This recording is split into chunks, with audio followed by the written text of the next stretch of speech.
Hello students, अस्सलाम वालेकुम। This is Junaid सऊ और आप मुझे देख रहे हैं मेरे YouTube channel chemistry with MJS पर। स्टूडेंट्स, आज हम स्टार्ट करने वाले हैं बहुत important topic electron affinity. Electron affinity basically this is the force of attraction. Electron affinity is the acceptance of electron. If we define it कि electron affinity क्या है, the amount of energy released or absorbed when an electron is added to the gaseous isolated atom।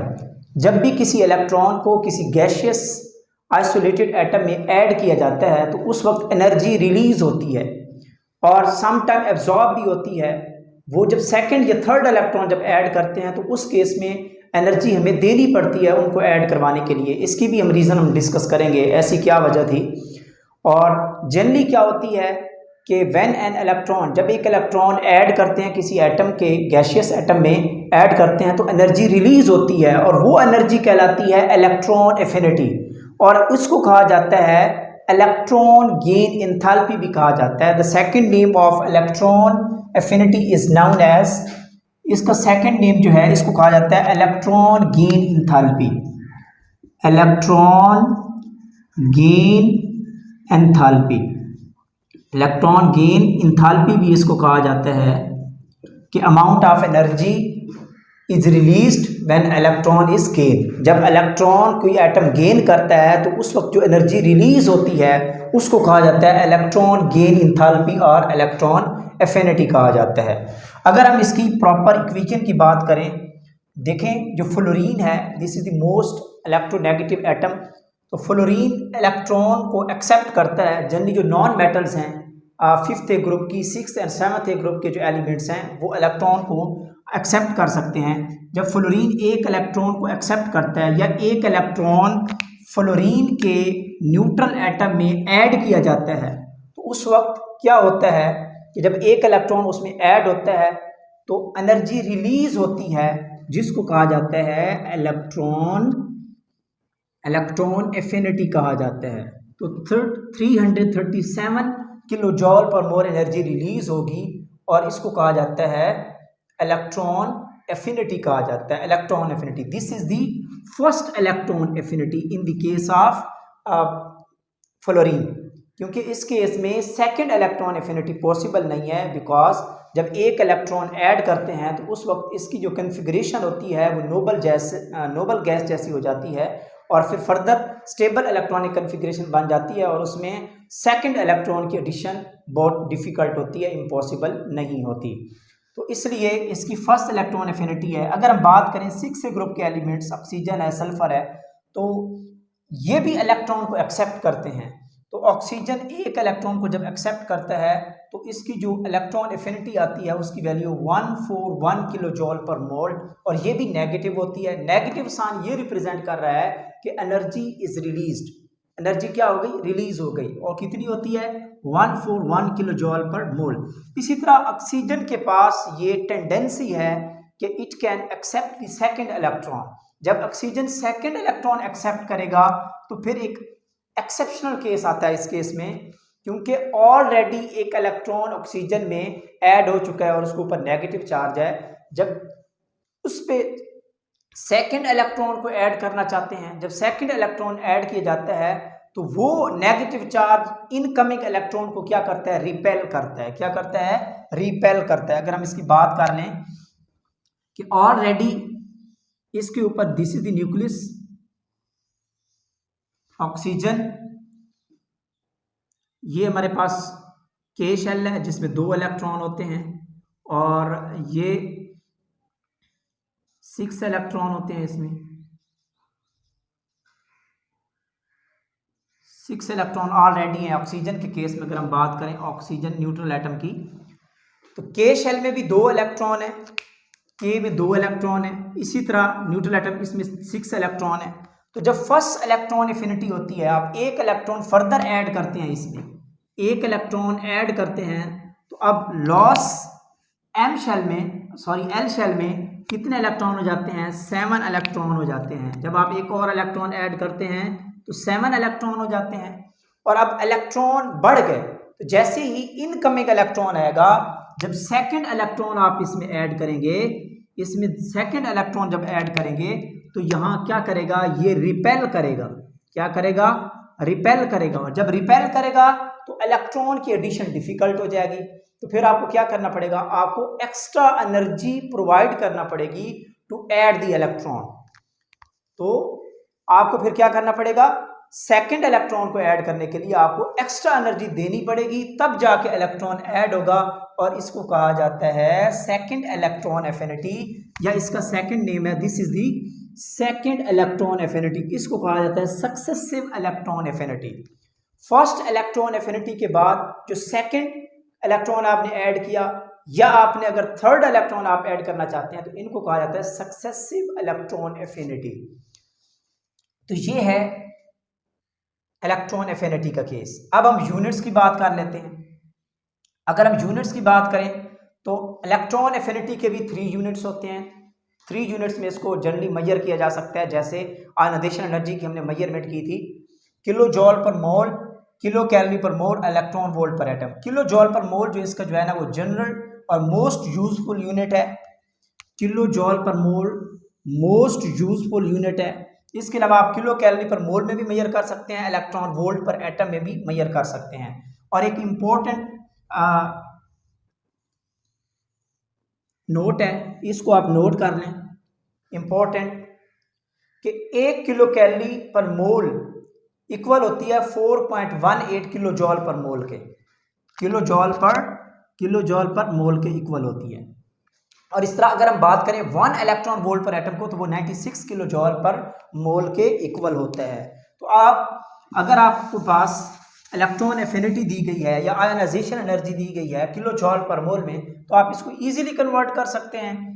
Kilo calorie पर मोल में भी convert सकते हैं, electron volt पर atom में भी कन्वर्ट सकते हैं। अब देखें, किलो जॉल पर mole is the smallest unit, और जब स्मॉलेस्ट यूनिट को बिगेस्ट यूनिट में कन्वर्ट करते हैं तो उतने फैक्टर से डिवाइड करते हैं। फॉर एग्जांपल, इसको अगर मैं कन्वर्ट करना चाहूँ किलो कैलोरी पर मोल में, तो आपको क्या करना पड़ेगा, इस फैक्टर को -337 वाले फैक्टर को आपको डिवाइड करना पड़ेगा 4.18 वाले फैक्टर से। क्या करना पड़ेगा, डिवाइड करना पड़ेगा, और जो आंसर आएगा वो होगा किलो कैलोरी पर मोल के यूनिट में।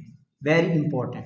तो इस तरह आपको किलो जॉल पर मोल में यूनिट दिए जा सकते हैं, वैल्यूज गिवन होती हैं, और आप कन्वर्ट कर सकते हैं उसको किलो कैलोरी पर मोल में भी, और इसके अलावा इलेक्ट्रॉन वोल्ट पर एटम में भी। इसी तरह अगर हम बात करें -337, अगर आप इसको डिवाइड कर देते हैं 96 फैक्टर से, तो इसका यूनिट आ जाएगा इलेक्ट्रॉन वोल्ट पर एटम में, इसका यूनिट आ जाएगा। तो इस तरह आप कन्वर्जन कर सकते हैं। इस तरह आप इसकी भी कर दें, इसकी भी कर दें। तो ये है एक कन्वर्जन का यूनिट।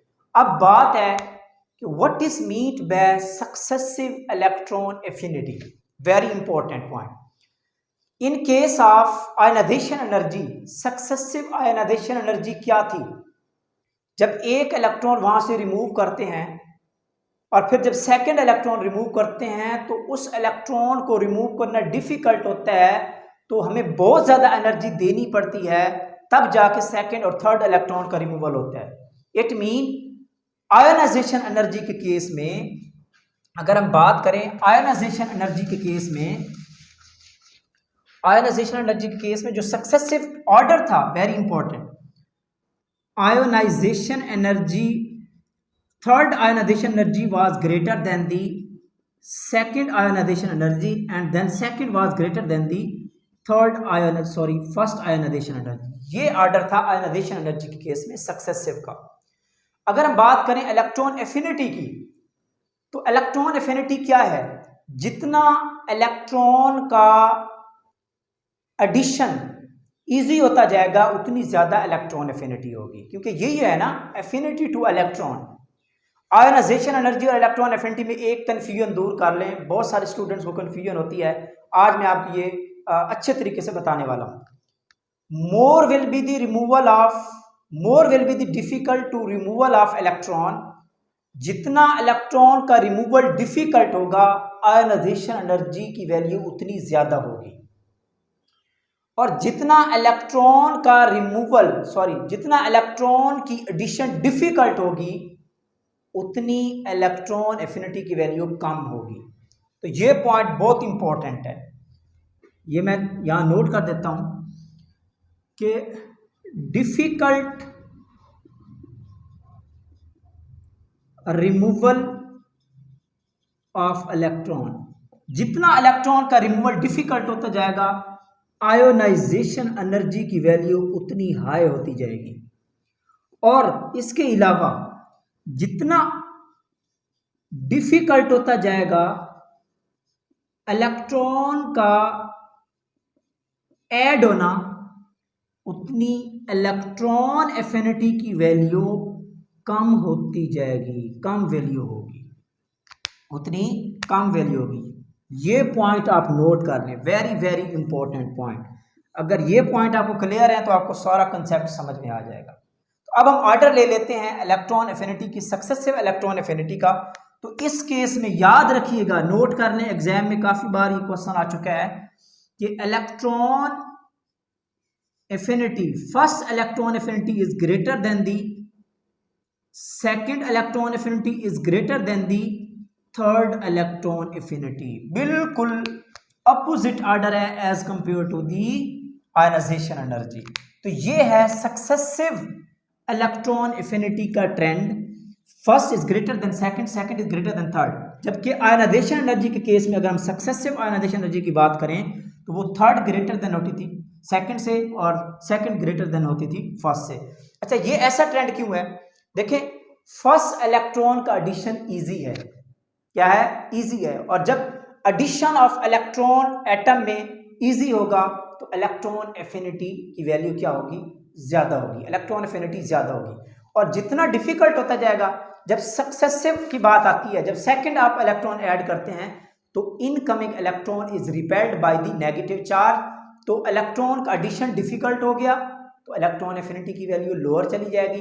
इस तरह थर्ड जब आप ऐड करोगे तो वो और ज्यादा डिफिकल्ट हो गया तो उसकी वैल्यू और ज्यादा कम हो गई। तो ये ट्रेंड आपने याद रखना है। ओके जी, अब हम बात कर लेते हैं फैक्टर्स की, कौन कौन से ऐसे फैक्टर्स हैं जो इलेक्ट्रॉन एफिनिटी को इफेक्ट करते हैं उसकी वैल्यू पे। तो मोस्ट इंपॉर्टेंट फैक्टर्स, साइज का इफेक्ट है, इसके अलावा इफेक्टिव न्यूक्लियर चार्ज है, शील्डिंग इफेक्ट है और स्टेबल इलेक्ट्रॉनिक कन्फिग्रेशन है। इसका कॉन्सेप्ट हम डिस्कस कर चुके हैं, साइज का, electronic size, effective nuclear charge, shielding effect और स्टेबल इलेक्ट्रॉनिक कन्फिग्रेशन हम आयनाइजेशन एनर्जी में डिस्कस कर चुके हैं। अगर आप लोगों को इफेक्टिव न्यूक्लियर चार्ज का पता नहीं है, what is meant by shielding effect जिसको स्क्रीनिंग इफेक्ट कहते हैं, और इलेक्ट्रॉनिक कन्फिग्रेशन ऑर्बिटल की स्टेबिलिटी पे डिपेंड करती है।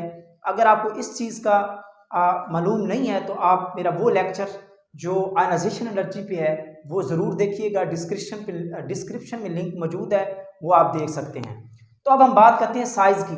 देखें स्टूडेंट्स, साइज जिस तरह बढ़ता जाता है, साइज बढ़ता जाता है, वहाँ इलेक्ट्रॉन साइज बढ़ता गया, इलेक्ट्रॉन एफिनिटी क्या करती जाएगी? कम होती जाएगी। क्यों? क्योंकि लॉस्ट इलेक्ट्रॉन न्यूक्लियस से दूर होता जाता है, न्यूक्लियस की अट्रैक्शन लॉस्ट इलेक्ट्रॉन पे कम पड़ती जाती है, जिसकी वजह से इलेक्ट्रॉन का एडिशन जो होता है वो कम होता है। इसी तरह यानी कि न्यूक्लियस जो है वो इनकमिंग इलेक्ट्रॉन को लेस अट्रैक्ट कर सकता है। इस तरह इफेक्टिव न्यूक्लियर चार्ज क्या होता है, जो कि एटॉमिक नंबर पे भी डिपेंड करता है। जितना ज़्यादा इफेक्टिव न्यूक्लियर चार्ज होगा, जितनी ज़्यादा न्यूक्लियस की अट्रैक्शन वाली पावर होगी, वो इनकमिंग इलेक्ट्रॉन को क्या करेगा? अफिनिटी प्रोवाइड करेगा, अट्रैक्ट करेगा। तो इट मीन्स इसका जो रिलेशन है directly proportional to the electron affinity. जितना ज़्यादा इफेक्टिव न्यूक्लियर चार्ज होगा उतनी ज़्यादा इलेक्ट्रॉन एफिनिटी होगी। इसी तरह अगर हम बात करें शील्डिंग इफेक्ट की, जिसको स्क्रीनिंग इफेक्ट कहा जाता है, तो ये भी वही बात है कि जितना इनकमिंग इलेक्ट्रॉन, जितने इनर इलेक्ट्रॉन बढ़ते जाएंगे तो न्यूक्लियस की अट्रैक्शन इनकमिंग इलेक्ट्रॉन पे क्या होती जाएगी? कम होती जाएगी, जिससे इलेक्ट्रॉन एफिनिटी भी क्या होती जाएगी? कम होती जाएगी। इट मीन कि शील्डिंग इफेक्ट बढ़ता जाएगा, इलेक्ट्रॉन एफिनिटी कम होती जाएगी। और मोस्ट इंपॉर्टेंट जो कि एक्सेप्शनल केसेस, इसी से बहुत सारे एक्सेप्शनल केसेस सॉल्व करेंगे हम अभी पीरियड और ग्रुप में ट्रेंड डिस्कस करेंगे। स्टेबल इलेक्ट्रॉनिक कन्फिग्रेशन, तो हमने बात की थी इलेक्ट्रॉन एफिनिटी की बात कर रहे हैं और आयनाइजेशन एनर्जी की बात की थी, और हमने ये एक्सेप्शन डिस्कस की थी आयनाइजेशन एनर्जी में कि जितना ज़्यादा ऑर्बिटल स्टेबल होगा तो वहाँ से इलेक्ट्रॉन का रिमूवल डिफिकल्ट होगा। इट मीन्स जितना ज़्यादा रिमूवल डिफिकल्ट होगा उतनी ज़्यादा आयनाइजेशन एनर्जी होगी। But in case of electron affinity इसका बिल्कुल अपोजिट कंसेप्ट है कि देखें, जितना इलेक्ट्रॉन का एडिशन डिफिकल्ट होगा, स्टेबिलिटी ज़्यादा होगी ऑर्बिटल की, इलेक्ट्रॉन ऐड नहीं हो सकेगा, और जब इलेक्ट्रॉन ऐड ही नहीं होगा तो अफिनिटी नहीं होगी, जब अफिनिटी नहीं होगी तो इलेक्ट्रॉन एफिनिटी की वैल्यू भी नहीं होगी, लेस होगी या ज़ीरो होगी। तो इस तरह stable electronic configuration is inversely proportional to the electron affinity.